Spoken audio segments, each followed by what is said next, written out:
The UK has unveiled a bold plan to unlock Vladimir Putin's frozen billions, aiming to turn Russia's own wealth into a weapon for Ukraine's defense and reconstruction.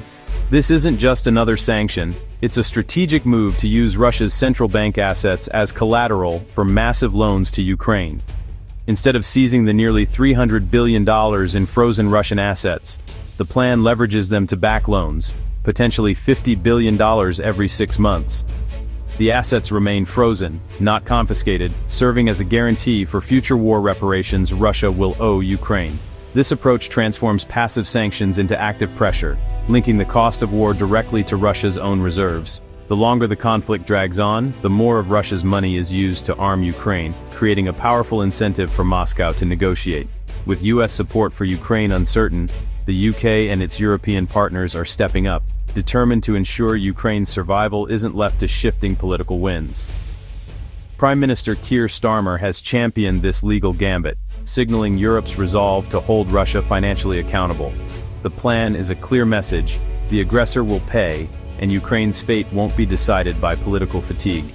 It's a new era of economic warfare, one where Russia's own fortune funds the resistance against it.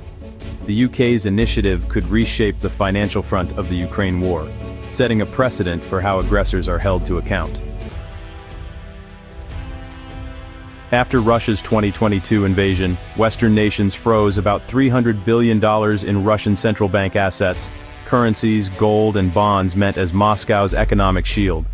This unprecedented move was designed to cripple Russia's war machine, but for 2 years, the assets sat idle, their impact fading. Legal and political concerns stalled any attempt to seize the funds outright, leaving them as a dormant bargaining chip. In 2024, the G7 agreed to use only the interest from these assets to back a $50 billion loan for Ukraine, a cautious first step. Now the conversation has shifted. Why not use the entire frozen sum as collateral for ongoing loans? The logic is simple. If the West holds Russia's money, it should work for Ukraine's defense, not just sit in limbo. This marks a major escalation in economic pressure, signaling that passive measures are no longer enough. The reparation loan is a creative financial tool to fund Ukraine while sidestepping legal pitfalls. Here's how it works. A coalition of nations issues large loans to Ukraine, secured by Ukraine's future claim for war reparations from Russia. The real innovation? The $300 billion in frozen Russian assets serve as a backstop. If Russia pays reparations after the war, Ukraine repays the loans, and Russia's assets are returned. If Russia refuses, the lenders can seize the frozen assets to cover Ukraine's debt. This structure puts Putin in a bind. The longer the war, the more of Russia's money is leveraged against him. Every day of conflict increases the reparations bill, pre-financed by Russia's own reserves. The plan halts new loans if Russia negotiates peace, making it a direct incentive to end the war. It's a ticking clock on Russia's wealth.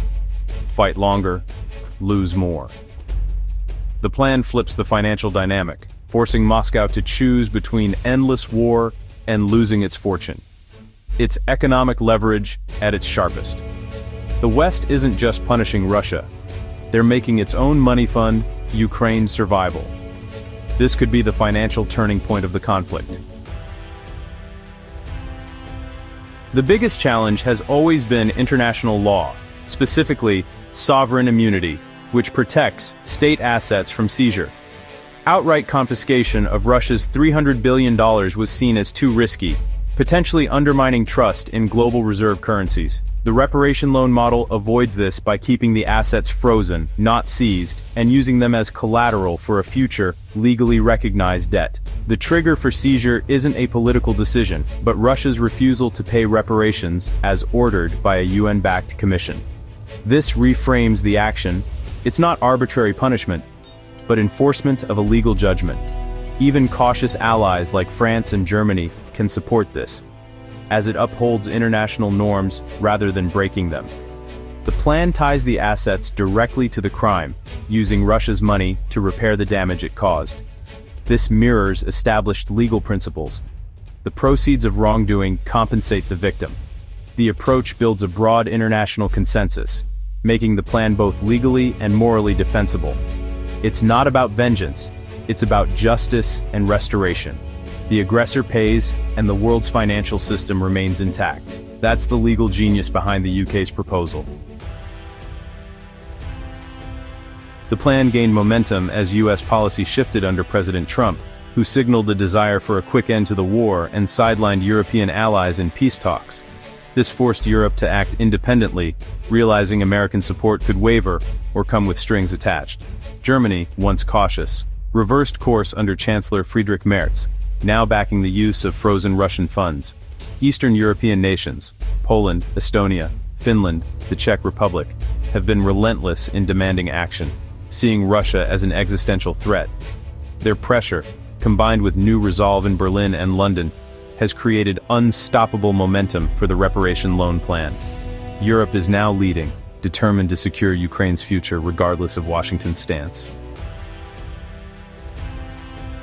Russia's $300 billion in frozen assets isn't in one place. It's scattered across Western financial centers. The EU holds the lion's share, about $210 billion, mostly in Belgium's Euroclear depository.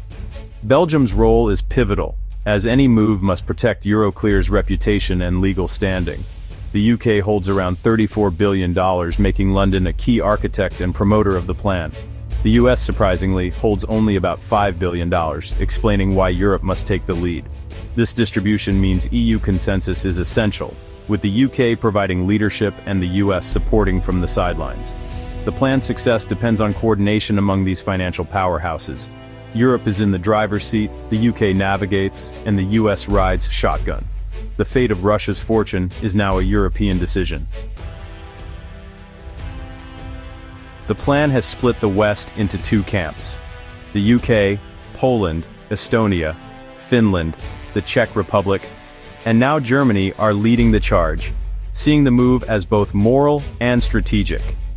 Canada is on board, making the plan a likely centerpiece of the next G7 summit.